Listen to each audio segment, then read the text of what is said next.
আজ doctors day.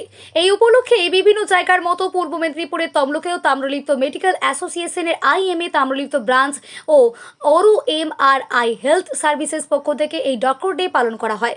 এদিন প্রথমে ডক্টর বিধানচন্দ্র রায়ের প্রতিকৃতিতে মালা দিয়ে শুভ সূচনা করা হয়। তারপর ডক্টর বিধানচন্দ্র রায়ের আত্মজীবনী ও কর্মজীবন নিয়ে আলোচনা করা হয়। এরপর গ্রীষ্মকালীন রক্ত সংকটকে সামনে রেখেই রক্তদান শিবিরের আয়োজন করা হয়। প্রায় 100 জন রক্তদাতা এদিন রক্তদান করেন।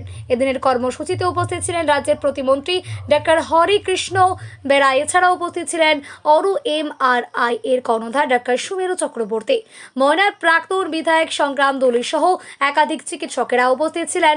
এদিন রক্তদাতাদের জীবন নিরাপত্তার জন্য হেলমেট তুলে দেওয়া হয় এবং মহাপ্রয়াণও বটে এবং সমাজ সেবামূলক কাজ করে থাকি। আজকে অরু এমআরআই দ্বারা এবং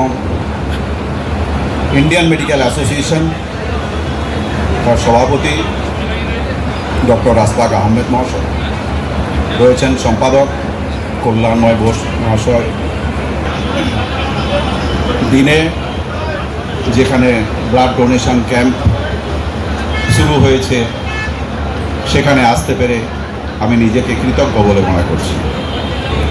বিধানচন্দ্র রায়, আমরা এক কথায় বলার চেষ্টা করি যে তিনি পশ্চিমবঙ্গের উপকার। আজকে যে পশ্চিমবঙ্গ আমরা দেখছি তার অনেকটাই সবই বিধানচন্দ্র রায়ের ভাবনা এবং বাস্তবে রূপ দেওয়া।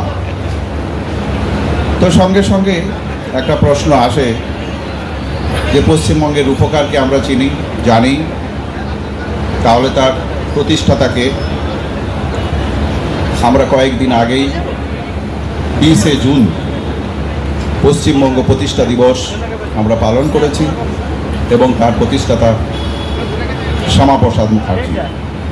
আগামী 6ই জুলাই আমরা শ্যামাপ্রসাদ মুখার্জির জন্মদিন পালন করব এবং এই দিনটিকে সরকারি ছুটির দিন হিসাবে ঘোষণা করা হয়েছে।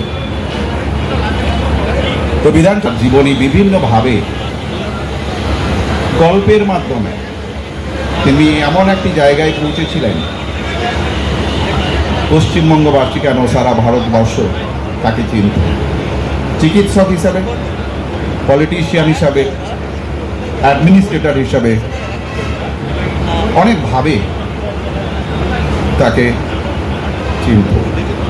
অন্য জায়গায় যে কন্ট্রিবিউশন আছে, যেরকম হচ্ছে রাজনৈতিক নেতৃত্ব দেওয়া। তিনি প্রথমে ভোটে এসএন ব্যানার্জিকে হারিয়েছিলেন।